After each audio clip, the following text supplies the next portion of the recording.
Watch me flex my flow, you'll be the next to know. Spit it hot flambeau, swing them bars like whoa. Grab the remote control, must've called a million times, I'm on the other side, hello. Better watch that stream, caught up in the track to beat. Scrub that beat with bleach, so when I hit it, bro, I spit it clean. Burn it now, have to turn the furnace down. Y'all don't want this beef, I hit them with a holy cow. Hit them with the verse, got them thinking, wow. This ain't a game, kid, why you play around? This that ill spit, them bars are so sick. I'll shock the whole world, anaphylactic. Every single time I spit another rhyme, the planets all aligned so bright I blind them with my shine. Bro, I'm designed to make your confidence decline. Every line about to blow like stepping on a landmine. Here we go. Here we go. Here we go.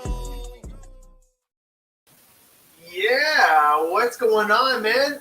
We have a packed show tonight. We're going to cover a few cool things. Obviously, we got SIC happening live right now, and hopefully you guys are following it. It is pretty cool to see all the top drivers in RC right now battling it out with their new gear. Like, and really, it's the first time, so it is going to be pretty cool.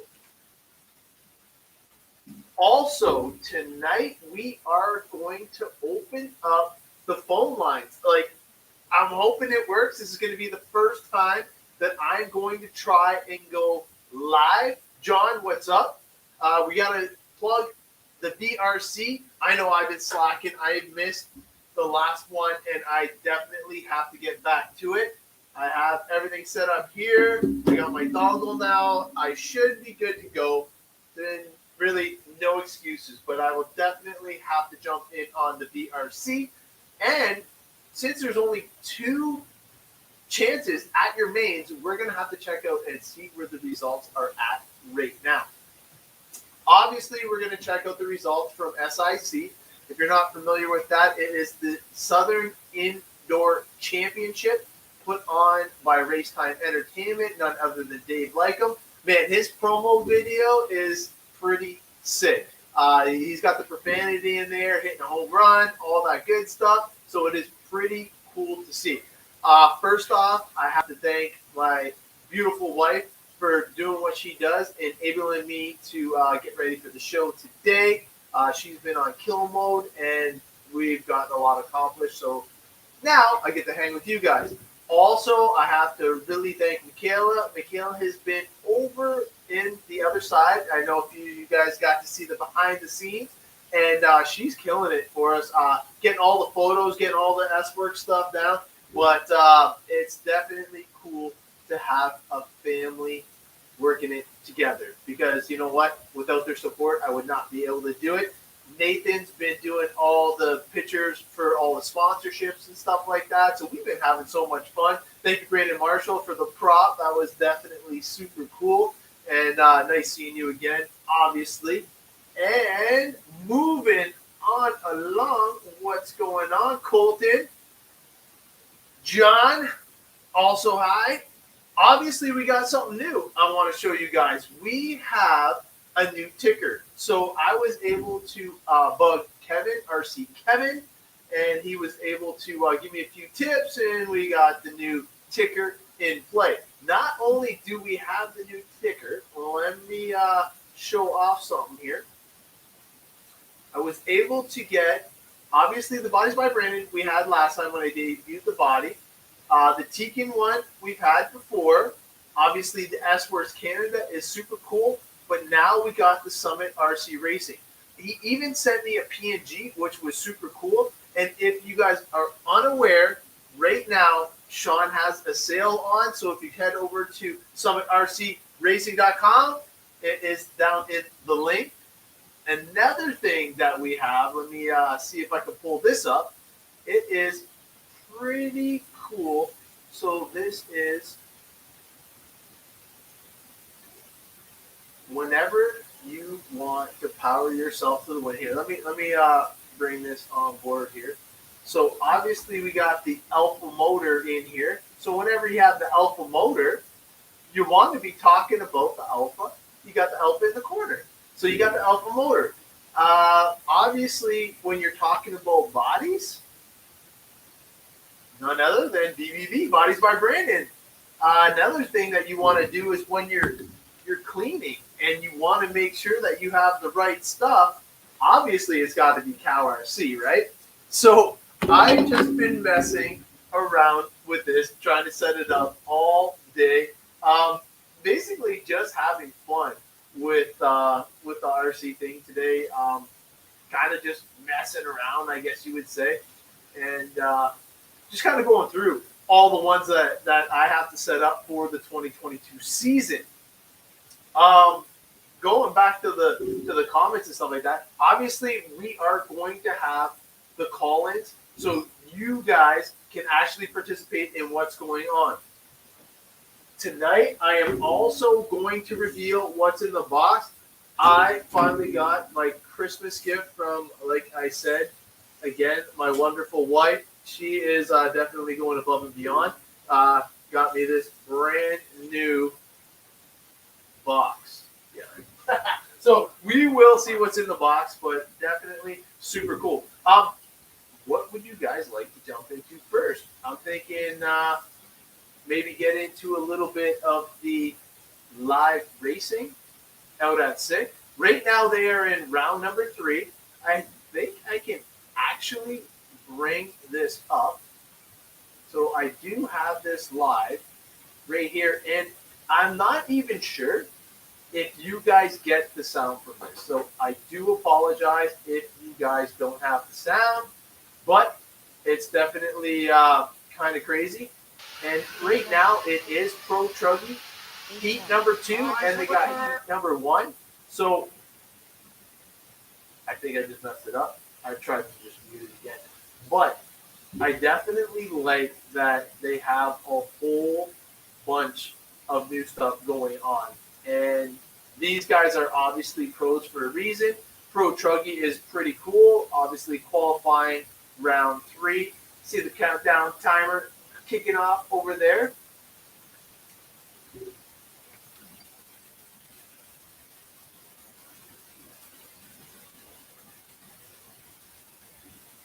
See who everybody's prediction is. You can't hear it? No, I just got them. Yeah, no, I didn't think so. That's why I needed it. I got my helper still going back there. Hola. So we got Matt in the house. What's up, bud? So the one thing that I don't like now is that I don't get to see who's online. So I'm definitely talking to myself unless I get a comment. That's the weird thing about this new setup that I don't really like compared to the other one. I definitely like the other one a lot better. Let me just get rid of this. So now that they got the Pro running, I'll kind of like switch back to it once they get to the top seed. Because right now, the only one of interest to me right now is Spencer Hecker. He's currently running, I believe, 37-second lap times. So he needs to step it up at least 3 seconds per lap in order to be competitive. But let me bring up some stuff. Because with the silly season being done, now we are basically seeing where everybody's going. And I have a few things. So I'm very curious to see what your take is on who was the biggest mover and shaker. So let me bring this back in the mix. So first off, not a lot of people know Austin, but I've seen this kid quite a few times and was super impressed whenever I got to see him racing over in the States. But for him to take the place of Ryan Lutz at WRC is going to be big shoes to fill. No pun intended. I don't know if you guys have ever met Lutz, but he is super duper tall. So first one, Austin Woodyard. Any comments on Austin? I know I'll probably have to wait a few seconds. So cheers. Hopefully everybody's having a great Saturday night, hanging out, and staying hydrated. We got football too. We also have racing. So great weekend so far. So Austin Woodyard to WRC. And I think they got a couple other drivers. So WRC definitely diversified the portfolio, but losing Lutz, I think, was a big hit. So we'll kind of see who can step it up and keep making those A mains, because I'm thinking that's pretty much what it's about. Up next, I think this is in alphabetical order here, so I'm going to bring it up. The Mayako movement.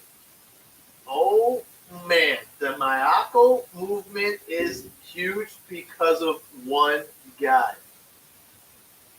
Yeah, Matt, absolutely. I agree that he was doing good with his previous brand, WRC, but I think having Kyosho, I'm expecting big things out of him for sure. I'm also expecting big things out of this gentleman right here. And if Matt is on right now, I believe he is running this as well, because Matt was running JQ last year, and now I believe he got in on the prototype stuff. I'm not 100% sure, but Mayako should be quite the contender. Not only do they have David Ronefeld, but they also have his protege, and they were talking about another driver from Europe that Mayako is bringing to the table. And I'm not even sure if I'm saying Mayako correctly, but I think it's Mayako or Mayako. We'll have to see.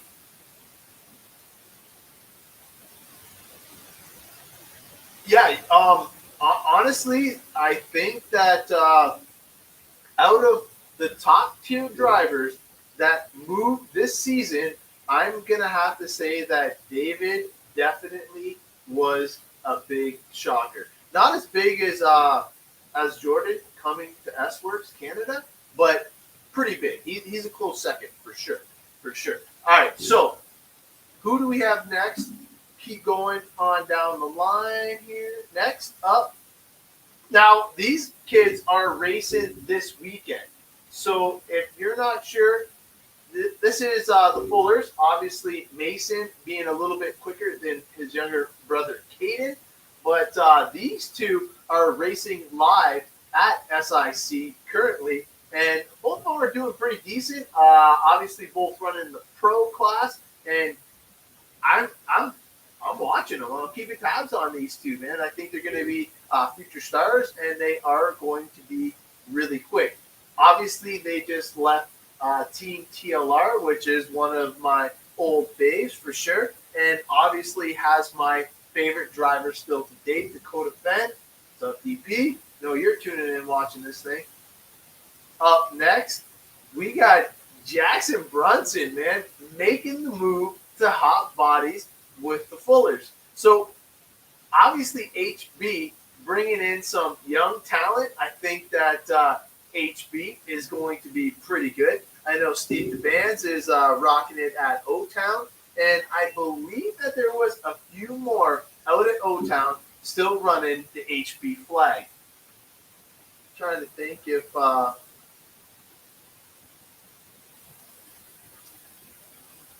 am having a brain fart right now, but I do know that there is one other that was running HB. Was it Richard Pounder? Oh my God, that's horrible. No, like I think Richard switched, but there is one more that runs HB locally. If somebody comment if you can. Oh yeah, Pounder and oh yeah. There we go. See, we got somebody on the ball. So Pounder and Larkin. That is correct. So I knew there was a few.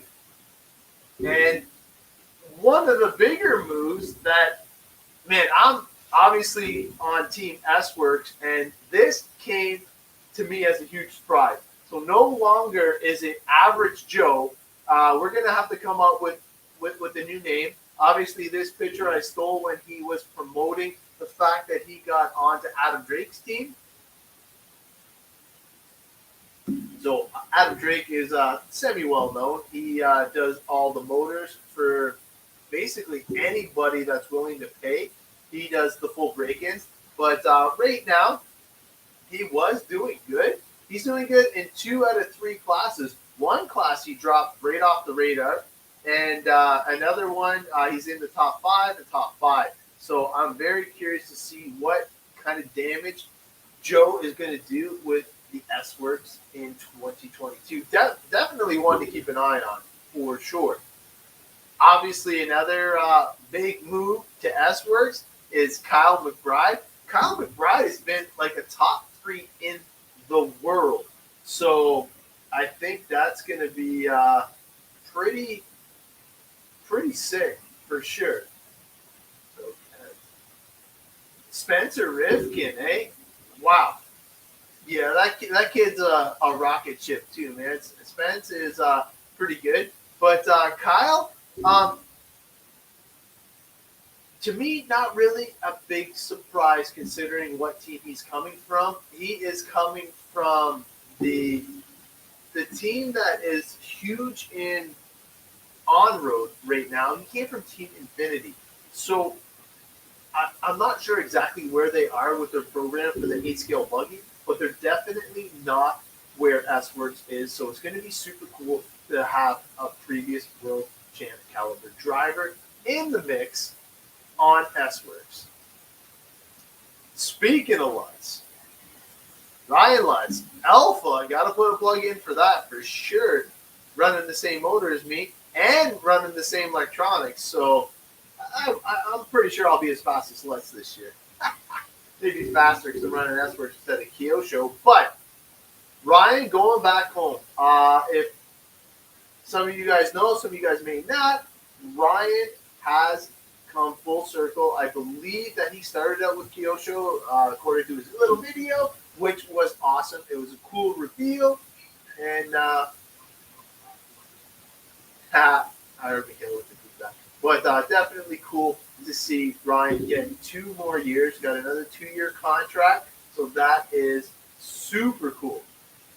Now, I'm going to try and copy something to the comments.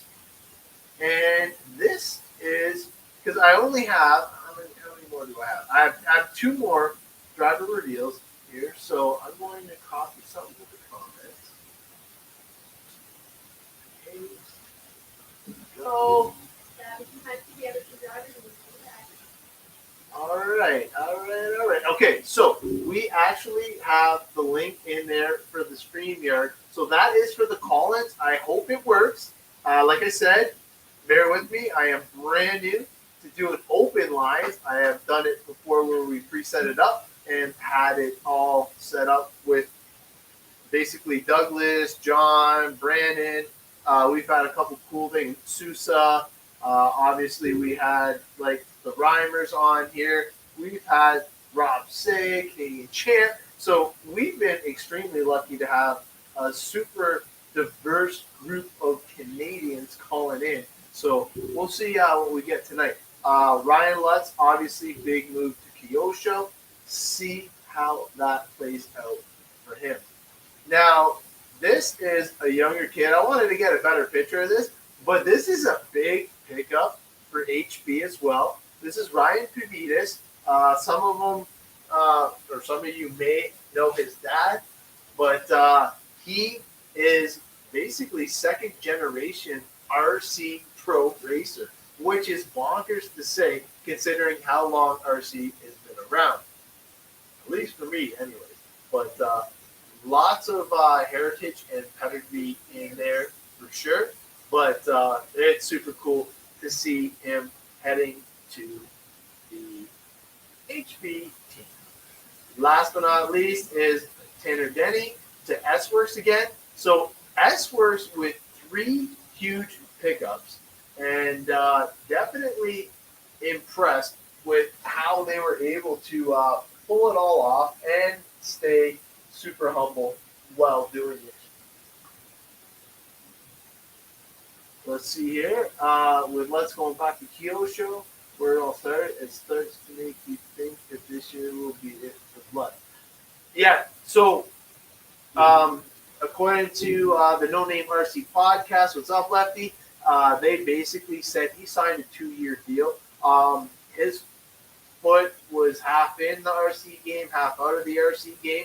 Obviously, having 4 kids is a difficult thing to do. I have 2, and I still find it difficult. And my 2 are into RC, and they help out in behind the scenes.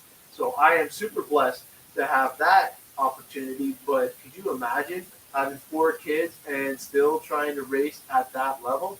It would definitely take some work to pull that off, without a doubt. So, yeah.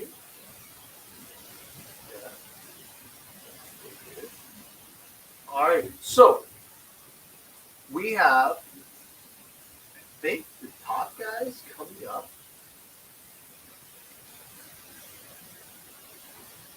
Qualifying in round 3. Let's see.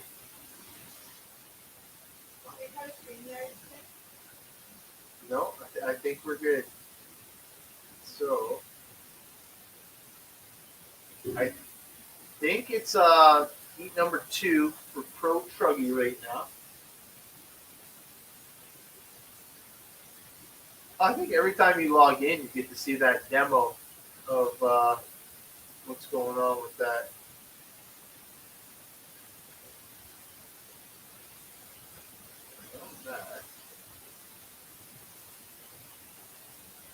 Picture, we don't want that.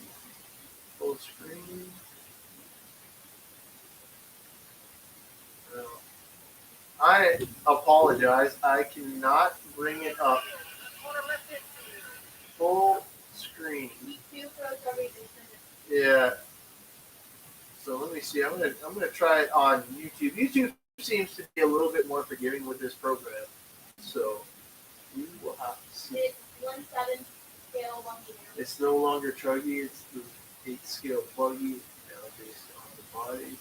I see this week. Yeah, the 7 scale buggy.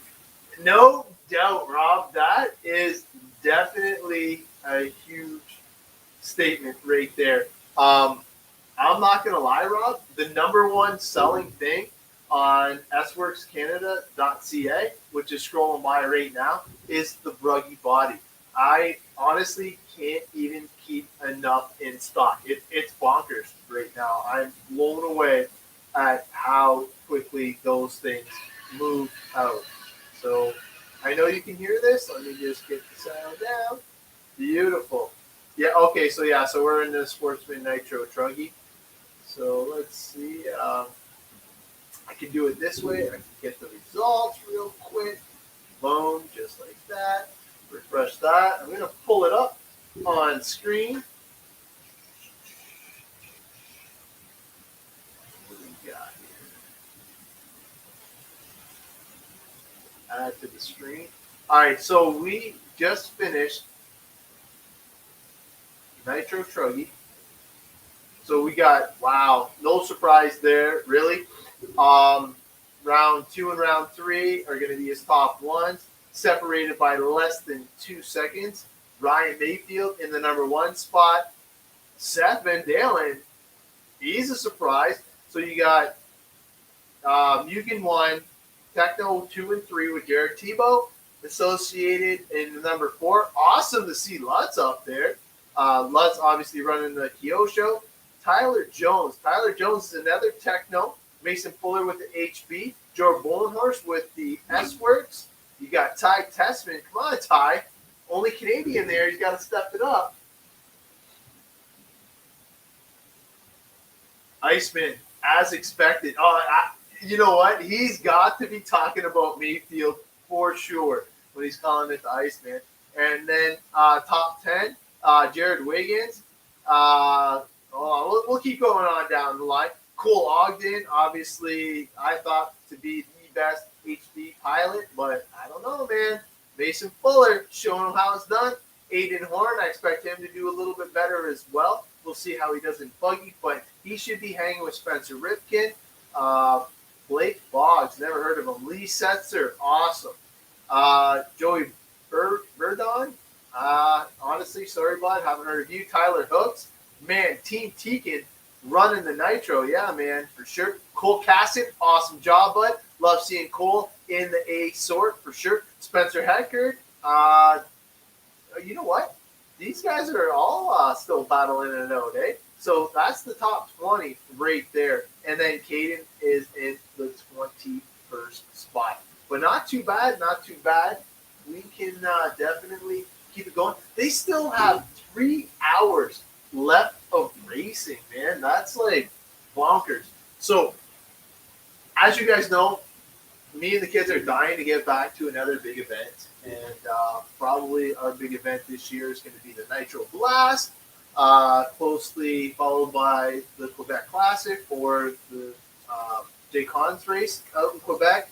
But we definitely have to make our way back to the States to a big event and be able to hang with our American friends. It is definitely awesome to see that. Yes. See what Dennis is saying? Dennis is saying there's slot cars tomorrow. If you guys aren't familiar with slot cars, there's 3 awesome tracks in the Windsor area right now. And there's another one that's being built. Jay Joyce, you got to get your shit together and get that thing done. But definitely a lot of fun. They are 164 scale auto slot cars. They are all Viper Performance chassis or Viper Pro chassis. Sorry, Mike, I'm not 100% sure. I just know that they're the Viper slot cars. They're super cool and definitely ridiculously fast. The one thing is you only have to focus on one channel, so it's not that intimidating to get into for the first time. So if anybody's interested in checking out the slot cars, definitely hit me up, hit Mike Moore up, and we will point you in the right direction. Anybody's welcome tomorrow. Just like I said, message us, and we have cars that we can help you out, get you started.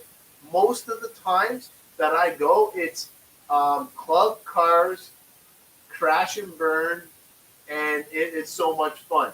The crash and burn format is probably my favorite, only because it is fair for everybody, and it's using the club cars, so you don't have to worry about building your own stuff. You just show up, and you literally just pull the trigger. Lots of fun there. So I know it's going to be a while before round 3 comes around for the Pro Buggy and Nitro Buggy. So I think it's time to see what's in the box here. Let me just pull this up. Hopefully we can see this. And like I said, this was a cool gift from the wife. So we're going to open this bad boy up. Grab my trusty little blade here. Boom. Boom.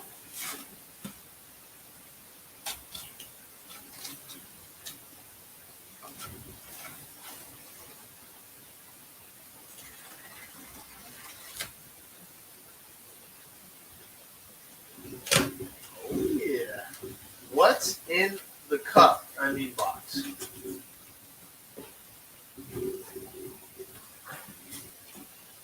Oh yeah.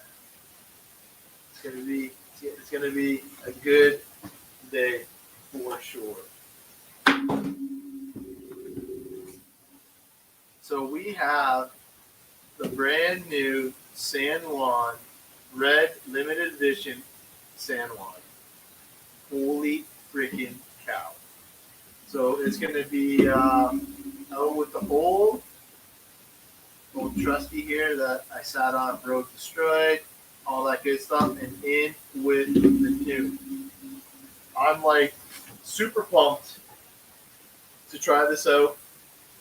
I know that a lot of people that I talked to said once they went to the M17, it definitely helped them out quite a bit.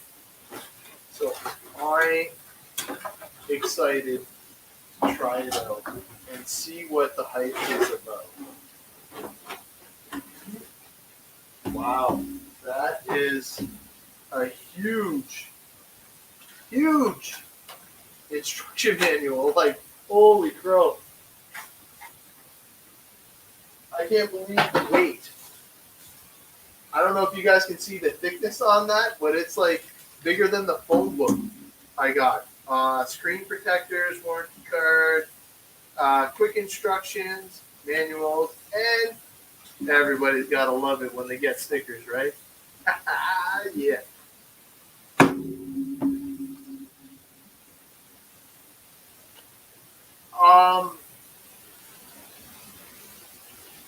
Yeah, don't sit on it. No kidding, man. I would honestly cry. All right, so here we'll start with the small one first. Wondering what's in the box, the small box. Anyway, so I see it. So it's the new high-speed San Juan receiver. This is the RX 493.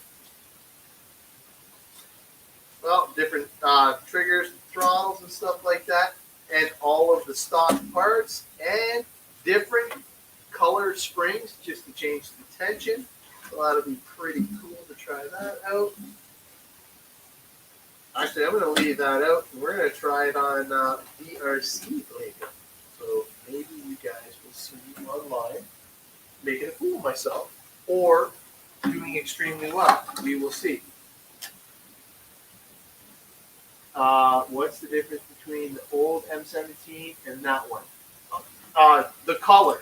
I believe it's just the color.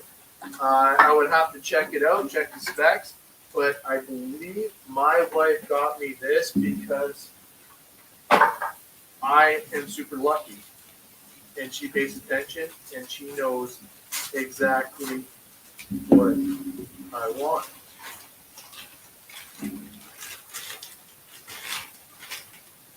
Oh man, look at that. First impressions. Damn. This is an awesome looking radio. Let me turn it around here for you guys. This is the new San Juan. It's got all carbon fiber. It's got all the red bling that you can think of. I'm literally, first impressions are awesome. The weight is ridiculously light. Ridiculously light. So I feel it's going to be more comfortable as well. I believe that this is only a 1-cell, where this is the 2-cell. So that's going to obviously be a weight savings there as well. But geez, what a difference. Even inside, it's a little bit shorter as well. Way shorter. I take that back. It's a lot shorter. Oh, man. I'm like super stoked to try this, man. So you need a tool to actually change out the battery in this. Oh, man, look at that. It powers up. Awesome. I'm like a kid in the candy store right now. You guys don't even know. So what I'm going to do is I'll go through and I'm going to set this up. Thank you, babe. This is definitely an awesome, super cool gift.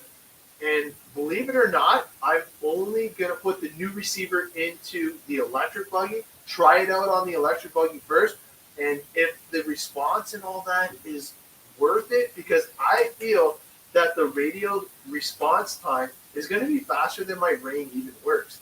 This, I felt like, was such a huge upgrade already, going from the, I had Spectrum before this, so I went from the Spectrum to the S12S, or M12S, and then now, thankfully, I have the M17, so this is going to be super cool for the 2022 season. Always awesome getting some new toys for sure. I'm like speechless right now. It's awesome. Yeah, it actually it came with a battery, believe it or not.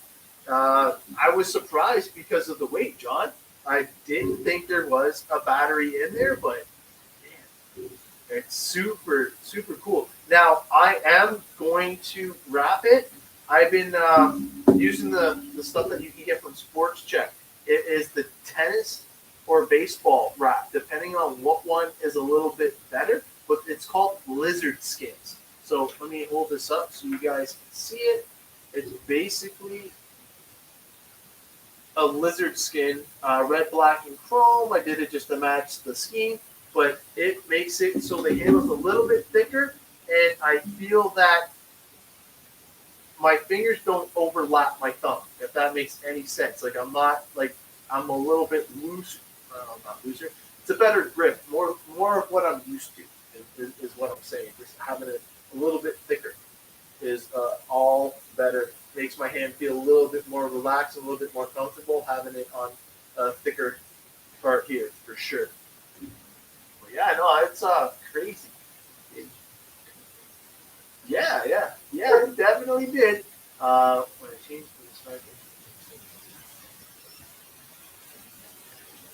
this, oh, you already have the M17. Yeah, and I can't believe this came with the battery. It does come with the one cell. I did read in the description. You can get a bigger milliamp battery, but obviously I'm going to stick with the stock one to start and see how it goes, see how long it lasts. I'm going to put it through its paces with DRC for sure. I don't know if the kids are going to let the dog in. We'll have to see. But to say I'm excited about this is like a huge understatement.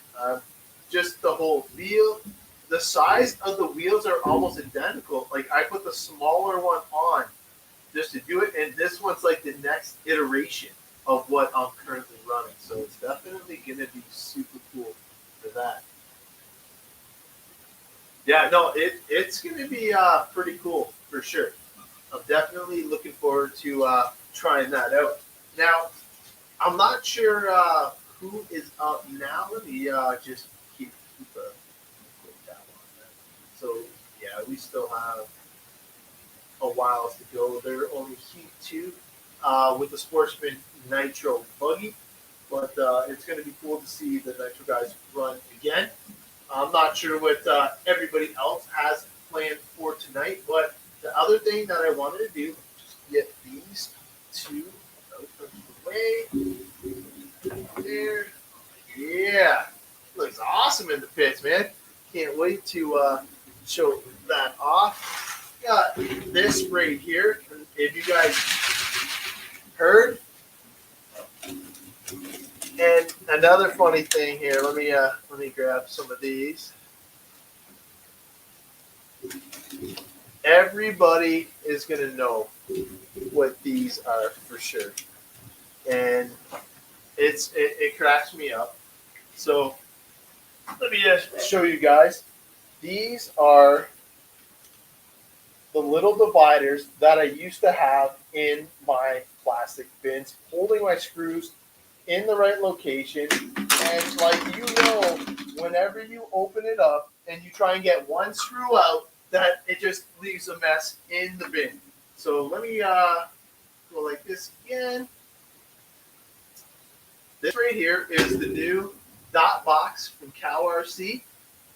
Definitely looking forward to getting this bad boy going in the pits.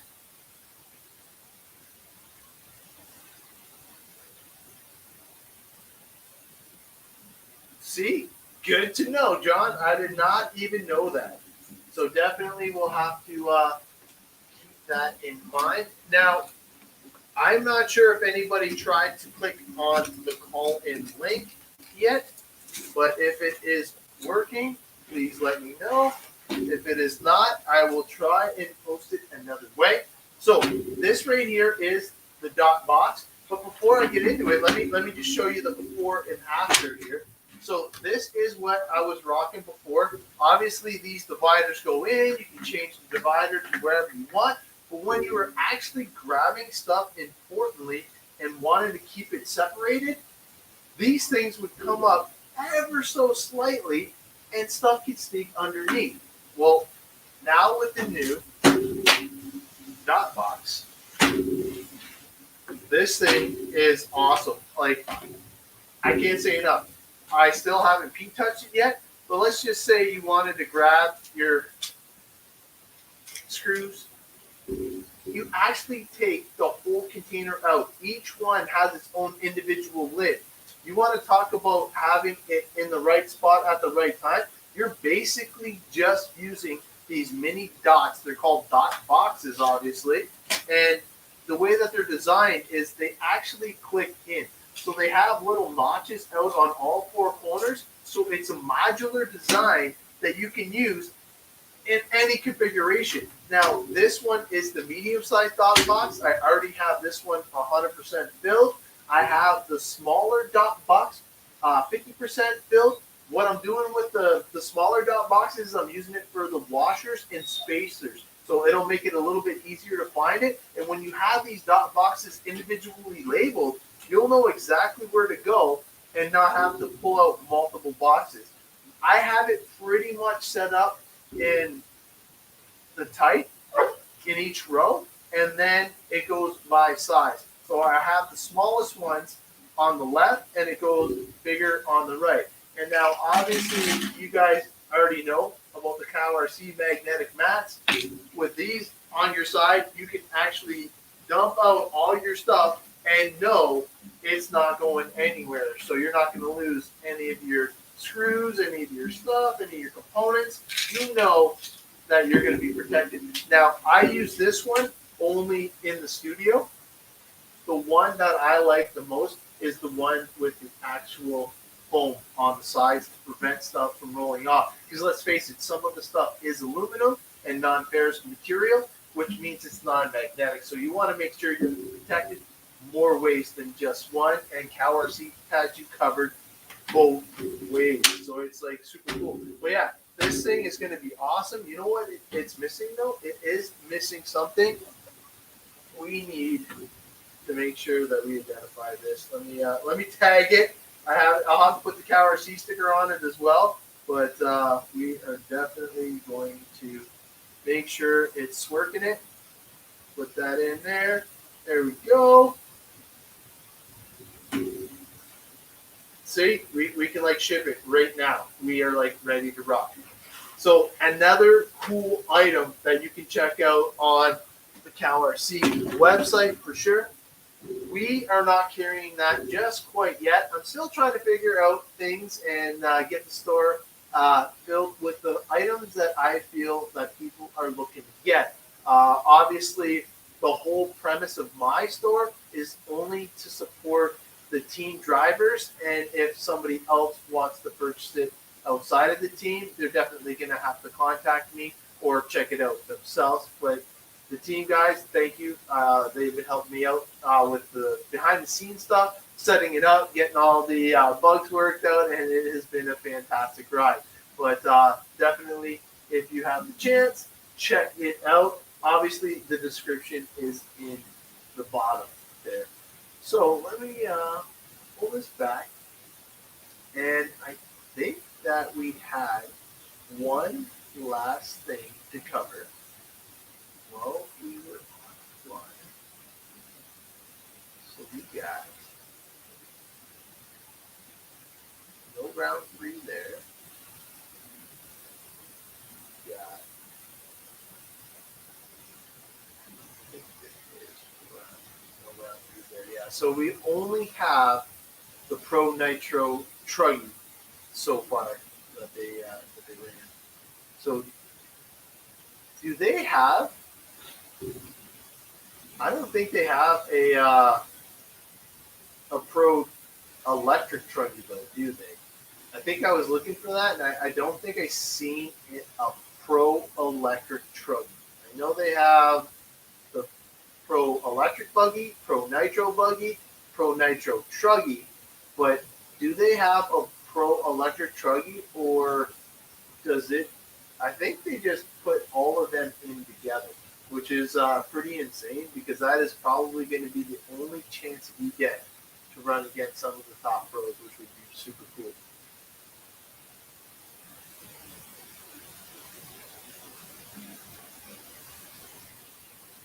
Oh yeah. No, I was trying to find it. You're right, Rob. It looks like they did mix them all together. Other than that, that, I definitely am looking forward to getting out to the Windsor Raceway. I know that things are temporarily on a postponement. Definitely going to have to keep following them for updates. Hopefully, we'll be able to get out there soon. I have a whole bunch of cool stuff. Obviously, the MTC2 items that T-Works has and Summit RC Racing is going to take my vehicle over the top. It already performed better than I expected. The Mugen vehicle was always awesome. Jeff, ready for my next project. Oh, shit. You know what? We're definitely going to have to think of something super cool and get the ball rolling.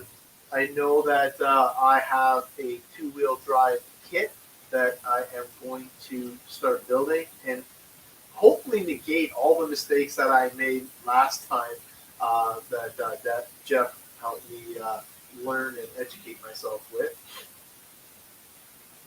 Track work starts tomorrow.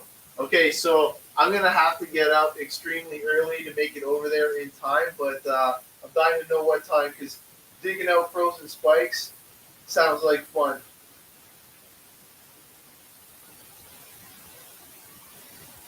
So we got a few people on here, actually. I'm curious, what do you consider to be the premier USA race? Like, what is the race that you must attend in the United States? I know, actually, I'm going to write it down because I'm going to let somebody else comment, and I'm very curious to see what the comments are for that.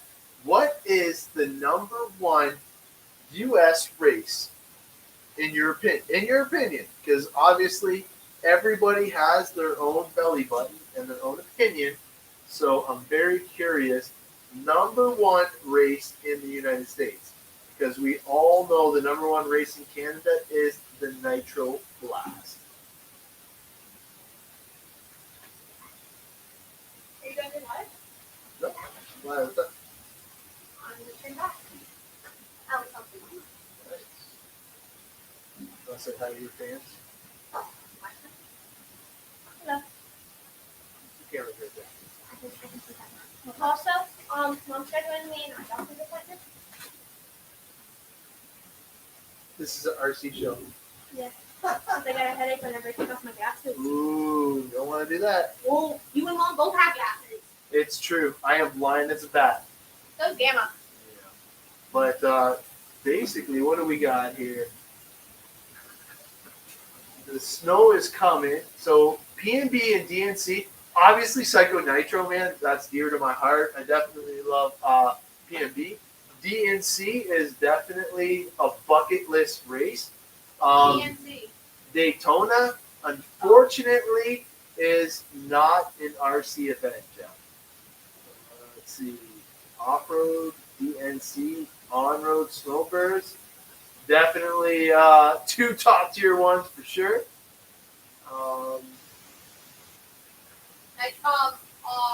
Let's see what he's got. Off-road is Psycho Nitro for Colton, eh? Daytona 500. Yeah. Oh, yeah, for sure. No, the thing is, there's definitely a few of them. Oh, man. Hey, Chris, that's the absolute biggest one right now. Hands down. Not only is King of the Streets the biggest, most attended RC event, it is the biggest payout in RC history. One event, biggest payout is King of the Streets. Chris, throwing it down. Also, the Otterville Nitro. The Nitro Blast. Yeah, Otterville Nitro Blast. I already said that. That was the number one race that you must attend in Canada. Hi, John. So John's saying that the Canadian race to attend is the Big Barn Shootout in Chilliwacky, BC. So we're going to have to see. I'm wondering, are they going to have that race this year or what? Very, very curious to see if they're going to have it. So, obviously, here I'm going to hold up mine to the camera.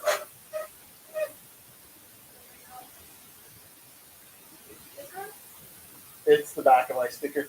But yeah, DNC. Oh, man. I can't wait for the time to roll up there and see Michaela and Nathan actually battling it out for the A main. I know. You can't battle out anything. I know. You can be battling it out anywhere. I just like watching you guys race. But yeah, definitely DNC. DNC is one of those must-attend events, and we are definitely going to have to set up a trip to do that soon, man. Like, geez, we got to get out there. Dennis is wrong. It's the O-Town Nitro Blast. Yeah, O-Town Nitro Blast. Were we calling it something wrong? No, he said John said that the number one race to attend to is the Barnyard Shootout, and Dennis said it's wrong. It's the Nitro Blast. Yeah. The O-Town. Well, I think Dennis went. No, I don't think Dennis went to the big barnyard race, but he went to the indoor Quebec one. I have to get to the indoor Quebec one. I know that John and Andrew can be ready, but definitely one of those events that we would love to check out for sure. I would love to get to it. I love Quebec. Yeah, no, I love Quebec too. It's always a good time going there. Can you grab me a beer out of the cooler, please? Cooler up higher inside. Ouch. Oh, fun. Keeping it cool. But race 14 out of 40, so they still have about 2.5 hours left to go to finish out this round. Don't go outside, it's cold. Cheers. Oh, man, definitely Blue Mountain. So cheers, guys and girls. Is the live chat working? I mean, not live chat. Is the comments working? I don't think they are working. Can someone try? Indoor nets are fun. Yeah, you know what? Because you're guaranteed to race. That's why every time that we traveled to the States with the family and we drove more than 10 hours, we always made sure that it was a race time entertainment event. Dave Lycum was super welcoming, very accommodating, and made us feel like we were part of the family right out of the gate. It was no wonder why I like to watch the race time entertainment events live on Live RC, obviously, but just the whole atmosphere that he sets up trackside is definitely amazing for an American. He holds nothing to our hostess with the mostest, John Blakely, but it's definitely cool to see somebody taking it to this level in a huge facility. Like, the SIC facility is massive. Like, let me just pull it on board. Like, you guys can see for yourself. Like, this is bonkers how big this facility is. Look at the front. I don't know if you guys can see my mouse. Maybe. I'll get it right there. You can't see my mouse going back and forth from the single to the first double. Oh, yeah, we can see From the now. single to the all right. So you got a single, one double, two double, three double, four doubles in a row, and like coming back, and you got this off cam. Like, look at the whoops. You got like 1, 2, 3, 4, 5, 6, 7, 8, 8 whoops in there. You got the one big jump in the back. Obviously, he had to raise the elevation because the driver's stand is over to the right. But look at that jump. Downside of that, carrying full speed into the triple to kick. Oh, my God. Huge rip. Whoa, slow down. You see that guy running? They cut it off. Right, I guarantee that guy face planted. I guarantee it. See, the internet cut out because they couldn't handle him face planting into the jump. That would have been epic if we caught that live. But yeah, just watching it is pretty darn cool, to say the least. Now, seeing what everybody's talking about. I'm not 100% sure if the call-in worked. Want me to try it? It looks like it did. What's that? Want me to try it? Yeah, you can try and call in. Okay. Just make sure, yeah, let's see what happens.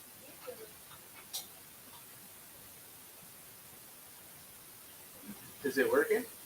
No. Can you hear me? That's not. Which video? See that? Can you hear me? Oh, hold on. Let's see. Hello.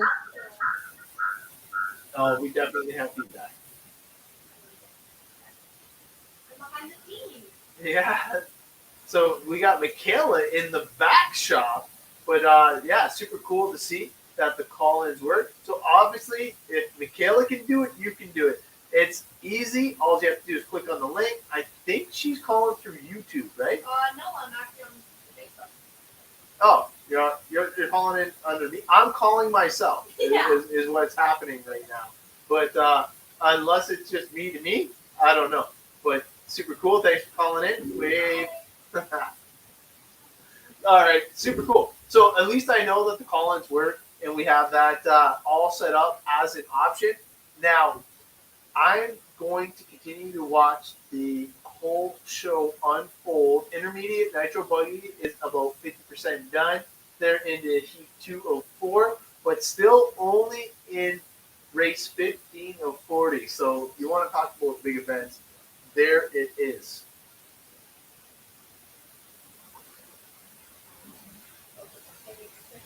Yep.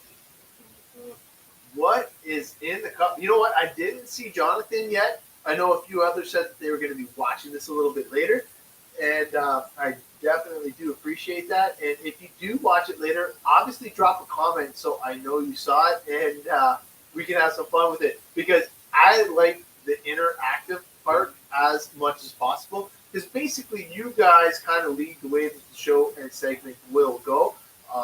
Today, what I did want to show off, I was lucky enough to be able to do that. Obviously, my wife with the awesome San Juan M17 Red Edition.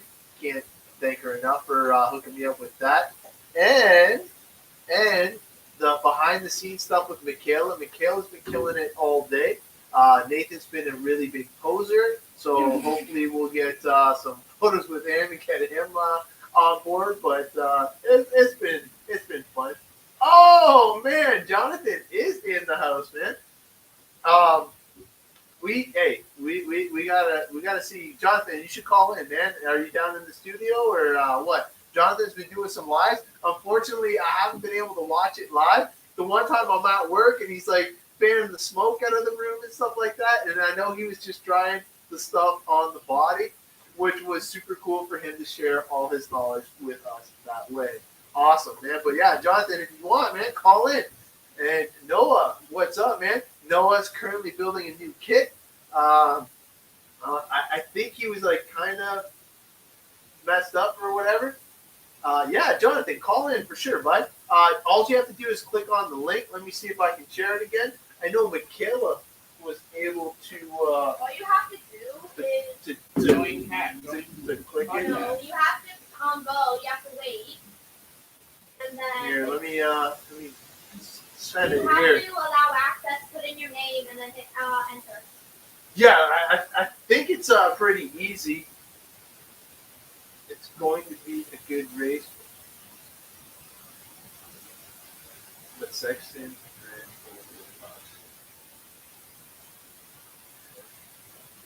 Roxon's head during qualifying. Oh man, actually, hey Kat, if you can just message me what channel that's on, I'm gonna see if my wife can find it.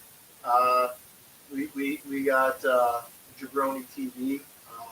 Maybe we're gonna have to go with the IPTV again, but we'll see what we can do. The Supercross is on tonight. So we got Supercross, we got football, we got me, we got the SIC. We got a whole bunch of good stuff going on tonight. We got what? We got me. We got me. But no, I appreciate you guys chiming in. So USA Network is what I have to look up. Supercross should be on. USA number. I heard. I am right here. So am I. Thanks, Kat. I appreciate that.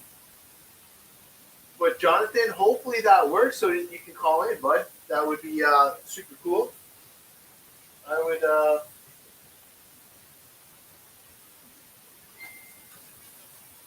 actually toast to that.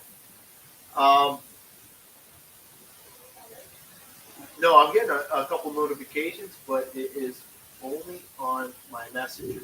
But no, see, I know Mikhail has a direct link. I think we're on But- YouTube. What one did you click on? The S Sports Canada, RRC News, or the Ross Racing one? For what? To open it up. I just picked the link. Oh shit! Hold on, we got some live action. Jonathan, what is going on, bud? I'm all right. The volume's low, but I'm all right. The volume. I'm all right. I'm doing well. How's everyone else doing out there? Man, we're freezing. It is definitely cold down in the South Ontario. Yeah, man, my volume's low. I could barely hear you. Oh yeah. Hopefully, Yeah. everybody else can hear. But I don't know if it's my volume or because my volume's all the way up. there, I moved the mic closer, so hopefully people. Okay, you know what? Let me try this. Okay, say no. Mic check 1 2. Mic Okay, check. yeah. 1, 2. Yeah, that's better. You were hooked up to my pit speaker. That's what it was. Oh, there we go. So Yeah, I just disconnected the pit speaker. So yeah, I can hear you good now. nice. So welcome to the show, and obviously, man, you were killing it with the body painting and all that stuff, and showing people how to make sure that they can have their bodies last more than one race. Yeah, I wanted to give out some tricks and tips. I've been thinking, like what does the experienced guy really do besides go to the track, run, stay quiet, and go home without having a problem? Like, can he set somebody up so that they could do the same thing? And that's what I try and do. There's a lot of new guys out there who hit me up and ask me a lot of different questions. So I figured, instead of just sharing it with the one guy, maybe I could share it with a lot of guys, and everyone can take advantage of it. Because I know, I guarantee you, next season I'm gonna have guys running up to me showing me drywall tape and goop all underneath their paint jobs, and how they're trying to protect their invest. Like, if you go out and you spend $100 on a body with a paint job, and you want to do that 8 times during a season, You're nuts. go ahead and do it. You're It's up to you, but I'm just letting you know I don't have to do that. To have the same look at the beginning of the season that I get at the end of the season, because my stuff all looks consistent. So, and there's more. There's more I wanted to show too. There's lots of stuff that I learned to do with the body when I was running a lot of on-road. The on-road community is so good with what they do, and a lot of off-road guys don't even know they haven't ventured off into that world to take advantage of what they do and bring it over to what they do. And the on-road guys, they treat everything like science. They really do. The setup of the car isn't the way an off-road guy looks at the setup of a car. An off-road guy looks at the setup of a car traditionally with, the setup of the vehicle, and he might throw it on a setup board, but he's still concentrating on the vehicle. And, he's into the camber caster toe and droop. It's still the vehicle. When you say setup and you're in the off-road community, you think vehicle. And when you're in the on-road community and you say setup, there's 3 setups.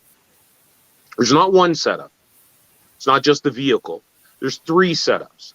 There's the vehicle that, Okay. of course, you're going to be concerned with your ride height, camber, caster, droop, all that sort of stuff.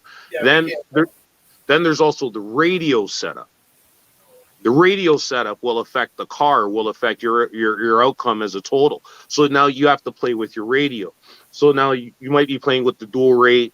For sure, you're going to be playing with your sub trim.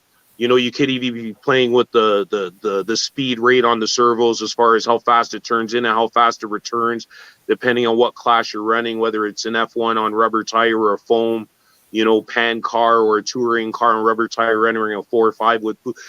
There's lots of that. Then after all of that, you still have the third thing, which is your ESC setup. You know, like your ESC is going to get tweaked. Your brakes are going to get adjusted. Your drag brake is going to get adjusted. You know, you might have boost and all that stuff added. There's 3 different setups right there, right? So now imagine running off-road e-buggy and applying 3 setups as far as setting up a vehicle before you put it out to get what you want as far as a comfortable, fun, and fast run. You know, and when I was with the on-road community, I learned a lot that I took with me, and that was one real easy way for me to bump from the G up to the B during the Nitro Blast.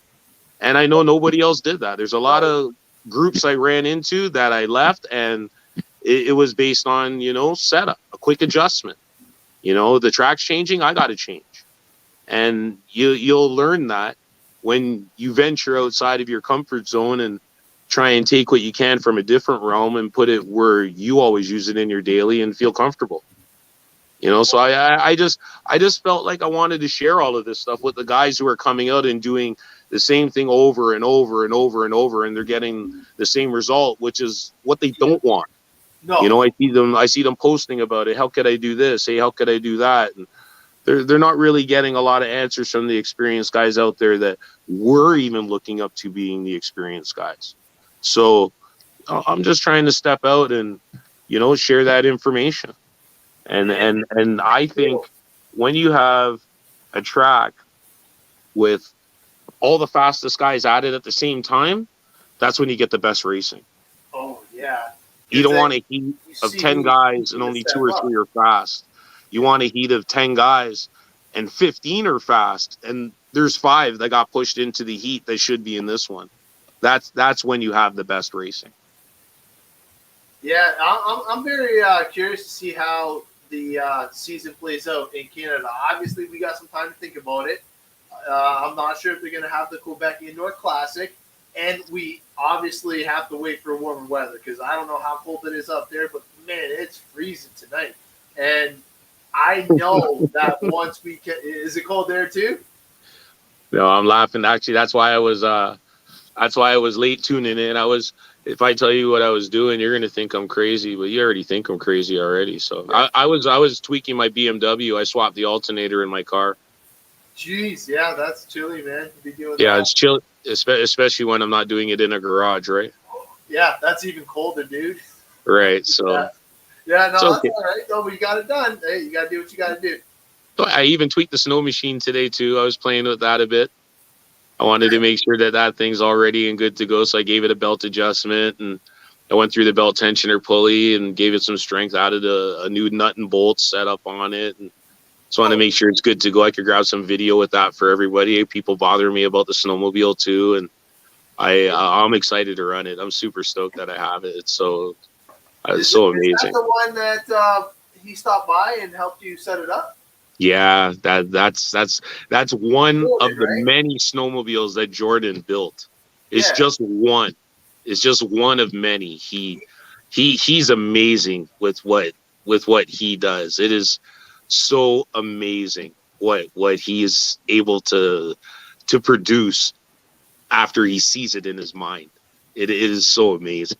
He's an engineer. Jordan, like for those of you who don't know, he's definitely created some pretty crazy RC snowmobiles. And not only that, like he's created a few other weird things too. Even like the fin that he runs on extra body and stuff like that. You ever see that thing? Yeah. Always like stuff like that. You remember that? Yeah. He's crazy. He told me some stories of other stuff that he built too. He loves to do scaled building projects. Everything's got to look scale. That's why my snow machine looks like a real snow machine. It's got to look scale. If he's going to build it, it's got to look real. He's so amazing with all of that. And he's been bothered a lot too. He consistently gets bothered a lot. he has some awesome stories. Like whenever we're at the track and we're hanging out and everything. Your sound cut low.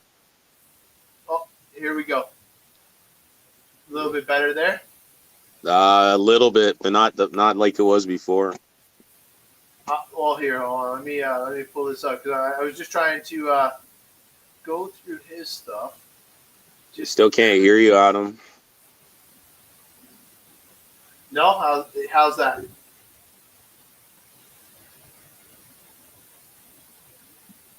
I'm gonna bring this up on screen. Watch this. So this is Jordan's wing that I was telling you about. Yep. Look at that thing, eh? Yeah, it's a serpent. Well, just that innovation right there is crazy. Like, he is one of the only ones that was innovative enough to put that on there. And I'm wondering how it helped him out with handling. I ride the same wing on my I rode the same wing on my AE. Okay. Yeah, I rode the same wing on my Associated in the center. Helps while you're jumping. It helps you adjust the attitude of the car quicker for landing. I was just hoping we had some of his snowmobiles in here, but these are the full-size snowmobiles, unfortunately. But he definitely has some pretty cool stuff. Yeah, boost the volume, Adam. Let me see if I can do that. Supercross isn't on until 10. Okay. Yeah, we can barely hear you though. Yeah. All right, turning it up. Give me 1 sec.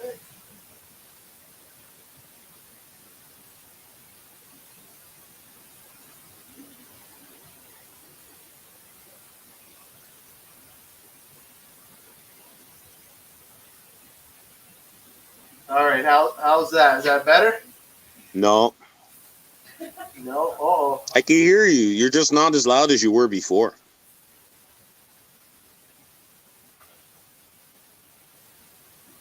I'm wondering if everybody out there is getting affected the same way. Yeah, because I'm wondering if it's just because it's through your computer or if it's through all of them. Oh, I'm on my phone and I haven't touched anything. So Yeah. it's something on your side. Over here too. After I disconnected you off of the pit speaker, everything was mint over here. Yeah. Let's see here. Settings. Devices.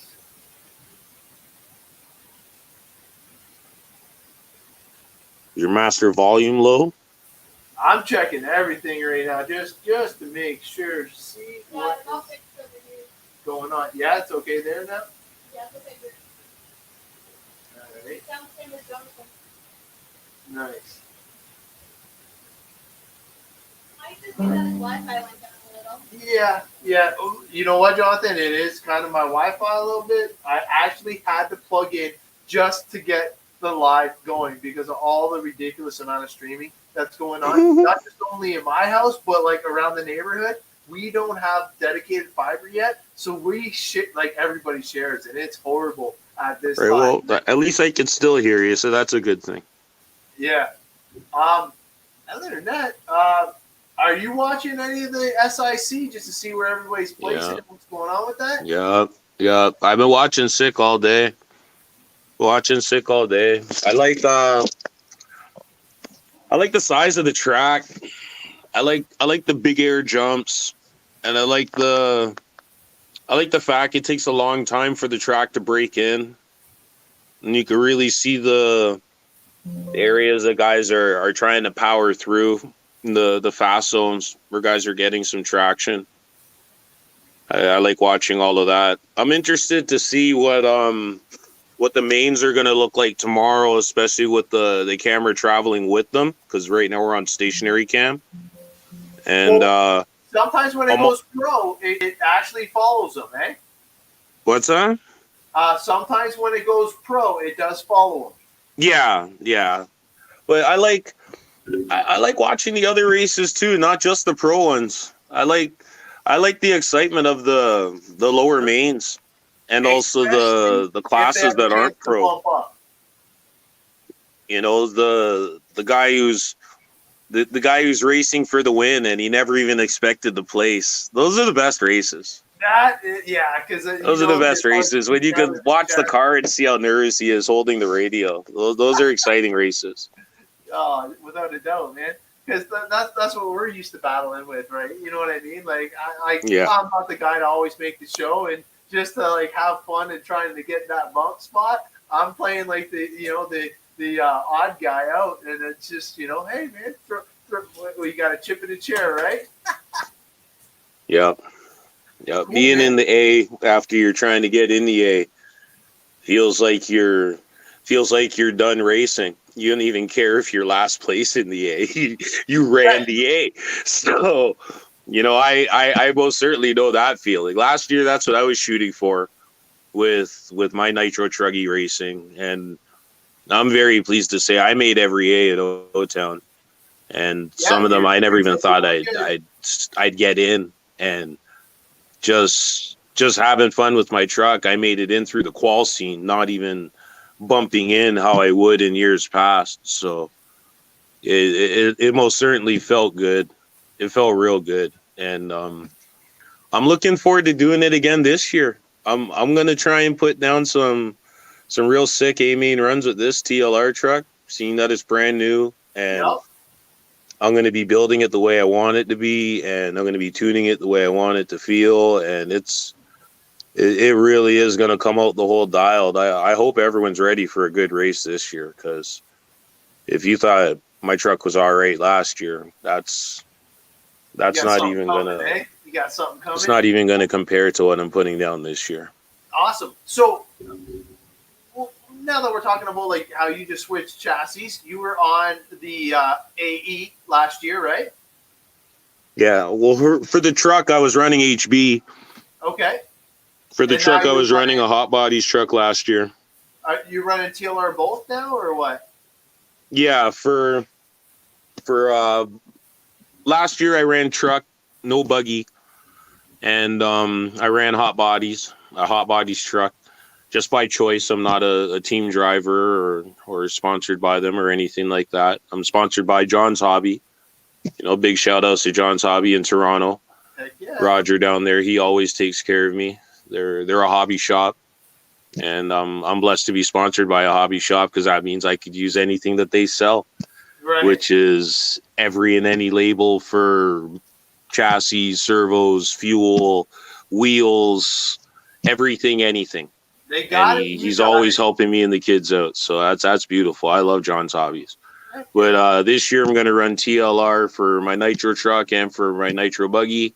I'll bring that out a couple races, but I'll practice a lot with it just to keep in tune with it. And I have a 22X4 that's ready to go, a 10 scale 4-wheel drive buggy for, class participation numbers at O-Town. That's a very fun plug and play class and very competitive too. Absolutely. I like watching those guys go scamper through with those smaller buggies. They're so nimble. And I also have one of my favorite classes. I have a 4-wheel drive short course truck ready built, and I like the short course. It's all painted and ready to go. So sweet. That thing there, that's gonna tear the track open next year. That'll be real fun. I like jumping short course. I like the way my short course has an attitude in the air. I just like the way it looks. To me, for off-road, the short course is pretty much the most realistic looking vehicle out there currently. You know what I mean? So I love the look of short course. I always love watching like Robbie Gordon racing the trophy trucks around Toronto and stuff like that. Like the trophy trucks to me is where it's at. And the trophy truck and short course are so close in looking and realism. My neighbors got the Traxxas trophy trucks. I don't know what they're called, but the Bajas or something like that, but they are awesome. And they run them out and they jump through the school, the backyard, the field, and they have a blast. They're full waterproof. I think they're 6 scale or something like that. These are massive Traxxas short courses, and just watching them, they're solid axle too. So they're jumping them, and they look like a real short course out in the back fields and stuff like that. And they're literally jumping through the ditches with these things, man. That's a lot of fun. Oh yeah, I'm gonna jump it. I'm gonna send it too, just like those guys. I love the way the short course truck drives around, especially when it's jumping. Yeah, UDR. Yeah, that's right, Dennis. It's the UDR. Traxxas UDR. Yeah. Yeah, Dennis knows what's up. Yeah, man. No, and they're so sick. Well, he saw the damage. My neighbor bought it brand new. I think they're like $1,600. Like, they're no joke. Like, they're real expensive for a Traxxas, right? So she gets the battery. She's like, oh shit, it's only 50% charge. Drives it around. Yeah, everything works. Threw it in the back of her Jeep. Went to a birthday party. The kid's birthday that it was. She's like, oh yeah, I'll let you try it. You know, she hasn't even driven it yet. The kid grabs it, he full throttle, launches it into the road. It gets run over by a real car. Not even a battery pack through it and ran over. Like, the shit was crushed. Man, it was heartbreaking, man. And now obviously she has another new one. But what a sight to see, man. It was like bonkers. Not even one pack through this kit, and it was crushed. That's funny.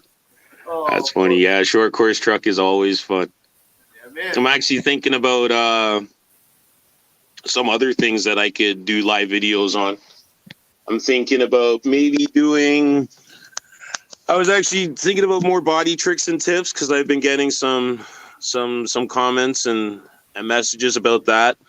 And also, I was thinking about maybe even setting up my mod touring car and letting people know what it takes to actually set up an on-road car. A lot of off-road guys do not really have a clue what it takes to set up an on-road car in general, and it really doesn't matter what class. I have an understanding that it just turned into respect for on-road, because those guys, they really, the way they do what they do, if everyone did what they do the way that they did it, racing would be a lot more competitive, and for the individual themselves, it'd be a lot more fun. Oh, man. That's why these guys always seem like they're having fun and could joke around with each other the way that they do, because they're having very, very easy, fast, and stressless days, with the way that they put their kits together. And if you go out and you have a stressful day, your kit's not performing, or you can't even finish a few minutes out of a run, then you're gonna have an attitude, throughout your day. You're gonna have a hard time. But the way these guys get prepared and the way they set things up and the way they test and tune, again, hats off to the way these guys do things. I was thinking about setting up a car and showing what could be applied in our community. I was even thinking about maybe doing a video on my 22X4. I was thinking about, maybe revealing that and letting everybody know what's underneath the hood on that. I had a chance to bring that out to O-Town before the season ended. Nice. And I was so eager to get it out there for some testing and tuning, because I've done the flip to TLR now, and I was so happy when I got there that there was guys there that I was able to run with and just have some traffic or be some traffic, and it seemed like I just had a lot of traffic. I see Lorenzo made the comment, I know my TLR stuff. Well, he knows that chasing my TLR with his E-Truggy, in a 10 scale 4-wheel drive buggy. So Jeez. it was some intense battles that day, I remember. And he was trying to figure out, why is the buggy so fast? Like, what's going on in there? Like, why is your vehicle just as fast as mine checking out on me? Right. And I'm running a bigger vehicle that's running a heavier power supply, and I just, I'm not getting it. Like, well, what's going on? So, I took off the lid and showed him what's up, and he dropped his jaw. He was like, wow. And I was like, yeah. And then, I charged up and we went back out and did it again. So I'm thinking maybe I should just take off the lid and let the whole community know what I'm riding on, because I know my setup isn't like anybody else's out there. I know that no one else has in their 10 scale buggy what I have in my 10 scale buggy. And I've done my research. I've made sure that I have what I have so that it works the way it works. And I've tested it, and I'm towing around 8 scale e-truggies with a 10 scale 4-wheel drive buggy on a 2-cell shorty. So, you know, the proof is in the pudding right there. You know, if I'm taking, you know, comparable drivers out there like Lorenzo and scampering off and racing away from them for, you know, 5-6 minutes, and then we're coming off and laughing. Yeah. And, you know, my car's doing all right. It's doing the job. You know, I really can't wait to get this nitro truck done and get it out and start shredding the track again with an 8 scale again. Just like a brand new truck. I'm so excited to run a brand new truck. It's been a second for you, eh? What's that? Running a new truck for you. It's been a second for you running a brand new truck. You have to say that louder. I only heard half what you said. I can't wait to see you with a brand new truck, because if you do the punishment with what you're currently running, the new truck is going to be lights out. Yeah. Yeah, I can't wait to run this new truck. It's honestly, I'll leak some. It's the setup's going to be Nova 7 port engine. I'm running Nova 7 port. I'm going to run a Nova match header, Nova match pipe. I'm gonna run two brand new servos. My servos were good from last year. I still have them. I've tested them and I've put them in and out of other vehicles like during the off season, and I've just decided I'm gonna go 2 brand new servos. I'm not even gonna leak out what company yet, but they're already in transit. I'm gonna run the electronic switch. I'm gonna run some carbon fiber inserts on the machine. I'm gonna run some carbon fiber stiffeners on the machine. I'm not even gonna tell you where. You'll just see.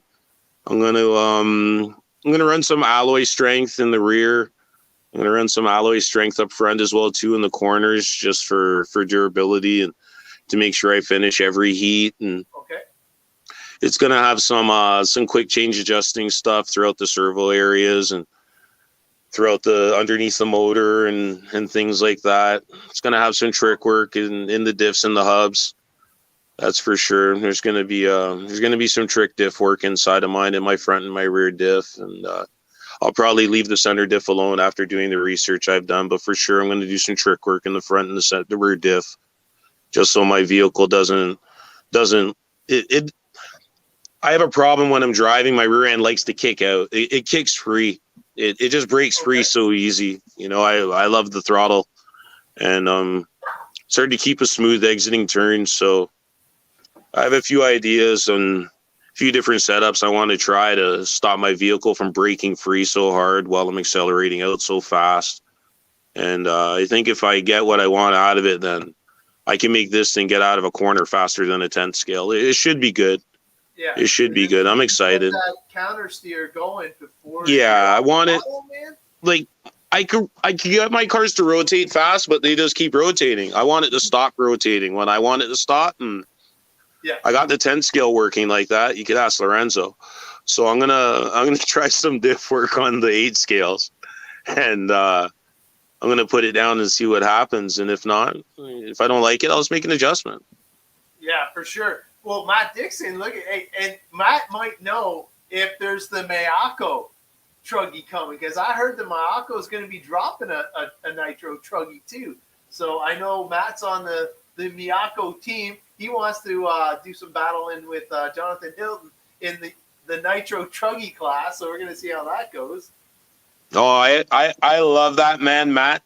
I remember when I met him and he was talking to me about international races that he went to and experiences that he's had, even at the DNC. That man's gone and raced at bucket list races that all of us want to go race at, and he shows up and he's so cool and humble, and he's in a tent right beside us and racing and partying with us. I love Mr. Miyako, that guy there. I'm excited to race Nitro Truck with him too, because he's hyped for Nitro Truck. I remember he did some post years ago with all the Nitro Truck guys in it. And I even got blessed to get a spot in that thing. Yeah, I like that guy. I actually heard some stuff about the Miyako team, the way that they do things is unlike the way that other teams do their things. And I know he's reaping the benefits of all of that. For sure, he's going to be a member. They call themselves members and not member drivers, not sponsor drivers. Correct. And They're I actually part of heard a that the process. members get follow-up calls about their kits while they're in their possession. As far as how does it feel, what's going on, is it doing what you want? Can I get it to do what you want if it's not doing what you want? Is there anything you've seen that you haven't heard said? Do you have any ideas? Do you know, like all these different things? It's amazing the way the manufacturers want to directly touch the driver, and they understand that they're the consumer, and ultimately the manufacturer is trying to improve the product that way. I think that's amazing.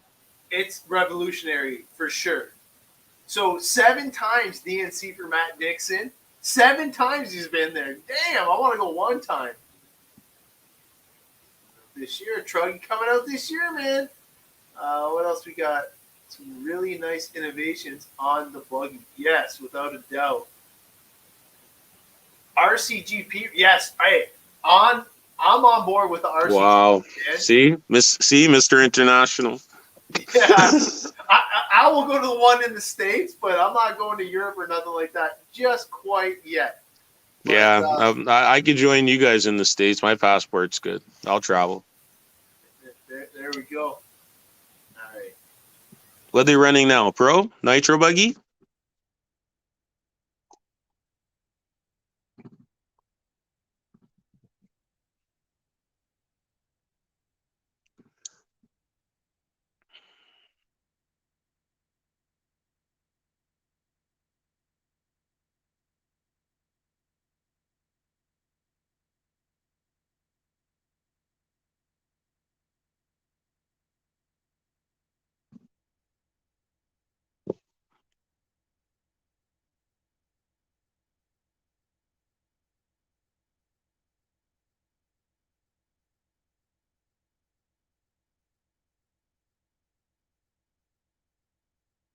Yeah, there's so much lag over here. I'm not even getting it.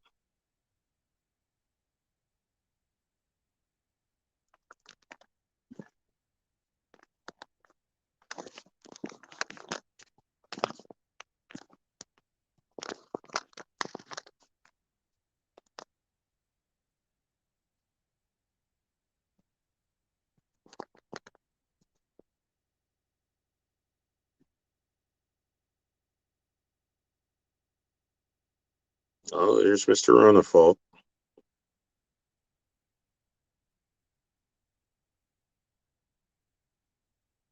Looks like Runafall. We froze. No, Ron Falk's not there. Oh, okay. That body looks like his paint scheme. Absolutely, it does. Yeah, let's see if we can fix this.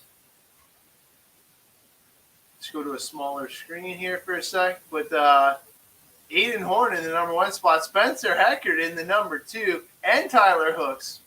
I like all 3 You know of what? those guys. I like this kid. Fee. Oh, yeah. Yeah. Kids all like Have 5'1". you ever see that kid? Yeah, we saw him live racing when my kids. Oh, yeah? racing. You met him? Yeah, man, on the sticks and stuff like that. He rides 2-stick, right? Yeah, sticks, Yeah. man. Yeah. That kid. He rides 2-stick. He doesn't use a pistol grip. No, cannot. No, He's too no, small. and he smashes adults and ends up in the A, wherever he races. He's been pretty sick for sure. He's just a child, like 10 or 12 years old or something, right? He is 13 now, but he's just small. Yeah. Yeah. He would stand on a box in a driver's stand probably. Still, he's still only 5'1". See, Mm-hmm. That's amazing. Oh yeah, no, he's a good kid. That's So, amazing, and right there's no excuses given. He's using the dual stick. Oh yeah, a couple of the Europeans do that as well too, though. Yep. So when oh, you know why? I think it's because my kids are it will not let me watch it live. I don't know if it's because I'm doing it illegal or something like that. Like, what the hell? Why would it stop me from watching it live? It's kind of weird, eh? Yeah. Maybe it's because you're on the stream. That's why. So you know what I'll do? I'll just delete it a sec. Go like that, and then I'm gonna try and bring it like this. Is that playing for you now? Yeah, it's playing now. Okay. So let's see who we got. We got Spencer Rivkin, Ryan Mayfield, Cole Ogden in the 3, Tyler Jones, Tessman making a big jump to number 5. Yeah, Wiggins, Tessman's been real Warhorse, consistent, 7. sneaking in there with consistency, no fast laps. And I see Joe Sportenhorse there. Yep, he's in the 7 right Mr. now. Sportenhorse killing it with the Schwerks vehicle, the S-Works. Yeah, Joe working Bornhorse it. with S-Works.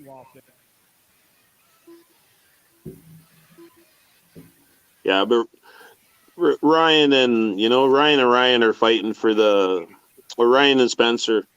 They're fighting for TQ. Yeah. They already split round 1 and 2 anyway. Look at that. Hey, that triple's massive in the back. I love that triple there. I wish we had something like that. Mr. John Blakely, if you're watching, there's a big triple here. He's bringing the big air back. I know that. There's a big triple here in the south that we need now. Please. He wants to go pull Thanks. up the spikes tomorrow. We'll have to see. Yeah, I love the big air jumps. Oh, me too, man. And like having that many doubles in a row, that's crazy, man. 4 doubles in a row. I like that rumble strip section back there. Yeah, the whoops. Yeah, how it just keeps disturbing the cars, and you grab the car back and get through it. And you see different lines that the pros take through there. Yeah. That big air is sick. They're all nose down too. Oh, that's so sick. Another thing too, I was thinking about doing a live video on just watching these guys go around the track. Was I was gonna do a live video. I got shown this years ago, and I've told maybe a handful of people, but the importance of jumping wing high and what it means and how to do it. Now I know how to do it. Can I do it 100% every time? No. But do I know how to do it? Yeah. And letting everybody else know how to do it, they could go out there and try it and figure out if they're able to do it 100% of the time, because some guys don't even know how to set that up, and they have it happen to them by accident. They don't know how they did it. And some guys do it naturally, and they don't even know what they're doing. And some guys wish it would happen to them once, and they still haven't had it happen once yet. And I think the advantage of being able to jump with the back wing high, with the attitude of the car pointing downward when you come off the lift of a jump, the edging of the jump, the lip of the jump, it gets you through the track so that you get a complete fast lap. I think that you have to get through the track fast 2 ways to get your total lap fast. You have to get through the track fast while your wheels are on the ground, and you got to get through the track lap fast while your wheels are in the air. And once you connect those two instantly so that it's a consistent, almost automatic thing, you just have the flow with it, that's where you start to gain your total fast lap. When you can connect all of your jumps with your landings and you get through on the ground without having the marshal touch you either, that's what's going to produce a fast lap. And I think jumping wing high really does help you gain that a lot easier than just trying to concentrate on your lines while you're on the ground and hitting jumps when they come and just taking what you get. You could actually control it in the air the way you could actually control it on the ground. Yeah, and People would love to see a video like that because if they don't know how to change the attitude of the buggy in the air, learning just the basics on that would be cool. It would be a huge help to anybody's lap times. Yeah, I think a lot of the guys that are racing will come to understand how to control the buggy or truggy or truck or whatever it is in the air. They'll learn how to adjust the attitude of the vehicle in the air before they even learn how to set up that attitude in general, where it comes into scrubbing speed. And some guys don't even really understand what that term means. When someone says, hey man, you know how to scrub speed for your jump? And you know how to scrub speed for your jump and end up wing high so that you downside and you can check out on the guy real quick?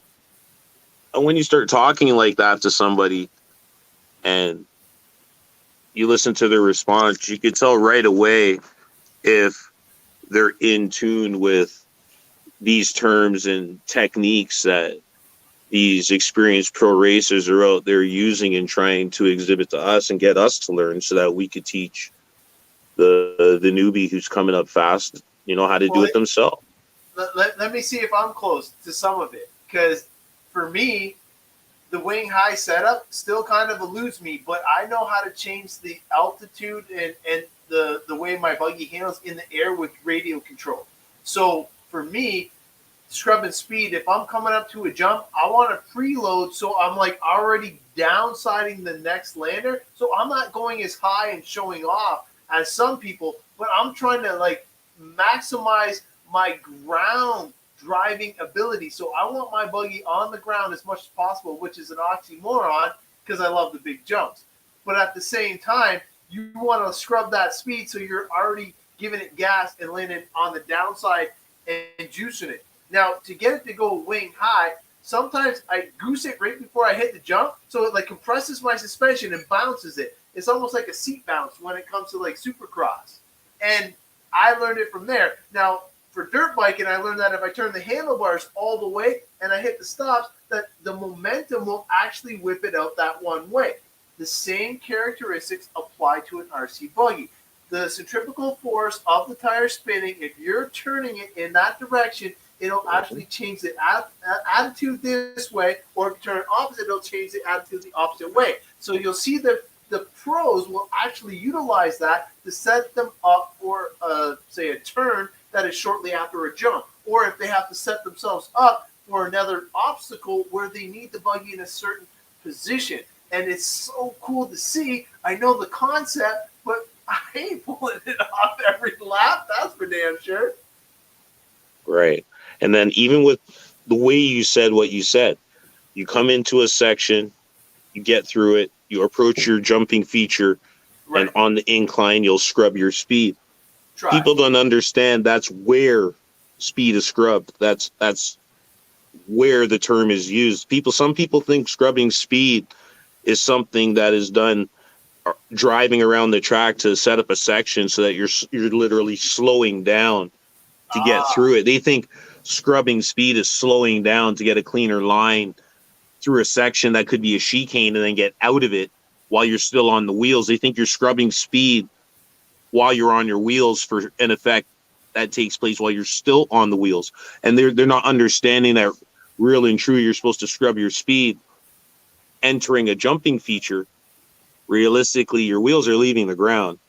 And what you're doing is you're setting up the attitude of the vehicle so that you have an easier time downsiding to get out and check out, right? Just like how you said, right? But a lot of guys don't understand the physics in that, or even why it's important.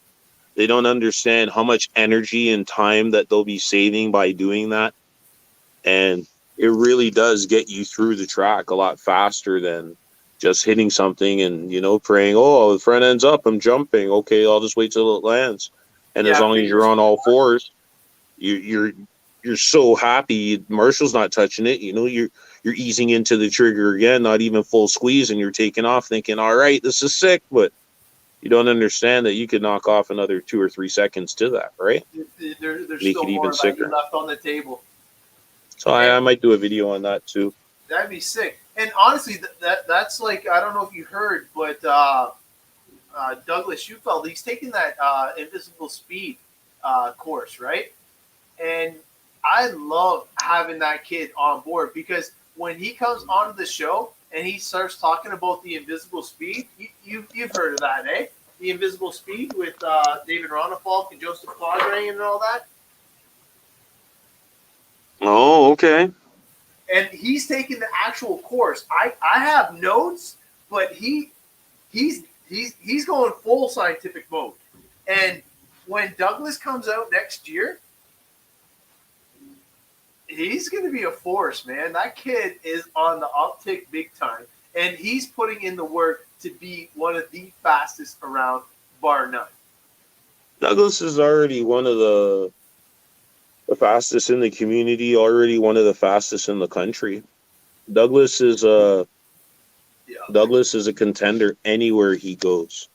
Douglas has a reputation because of the results that he's put down, the character that he's built for himself. His reputation isn't make believe. When he shows up somewhere, he's a podium threat. 100%. It doesn't matter if it's he's 8-scale buggy in Quebec and it's raining today. You wish you would go home today. Like if you're there to get first place and you feel you're a podium threat, yeah, right? Like Sousa's a podium threat, Lame's a podium threat, right? Jarome, awesome. All these guys that are out there in Quebec, they're podium threats, right? Yeah. Well, it'd be nice if Douglas just went home, made it easy for them, right? Because for sure, yeah, Douglas is racing for first. That's what he does, and he gets through the track fast on the ground, and he gets through the track fast in the air, and he's very, very good at not even just picking the mark, hitting the mark. Every he hits the mark all the time, every time, and he has such confidence in his own driving ability. It shows. Like, there's the type of guy who could be going for his fast lap, and he's taking turns, and he's coming half a buggy width to every pipe and trying to drift every corner and cut it close. And then, Douglas is going to go out and run the same layout for a fast lap, and at full speed have half a tire width off the pipe, and he's running at full speed. You can hear the wheels scrubbing through. You can hear he's going all out. And the confidence to drive that close to the pipe full speed and believe in yourself that you're not going to hit it, right, is absolutely unbelievable and such a joy to see. Like, just I will get there watching him run modified touring car is such a blessed thing, and then to run modified touring car with him is another thing. It's next level. And I remember there was this one race where he checked out. He was gone. He checked out on all of us. And during the race, his car broke. No. And the pack of us got right by him. Nice and easy, clean. His car got pulled. But mechanic Jim fixed the car and threw it back out. And Douglas started to eat the positions to come back up to his spot at first. And the next one was me.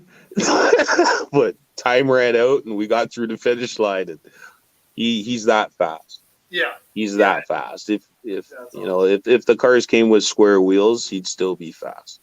Well, him and his dad helped me out with the on-road game when we went to the higher grip black surface, and they took my tires, put it on this black box that spun around, glue, put the spray on there so it automatically hardened it like right quick, and that turned it to the next level, big time.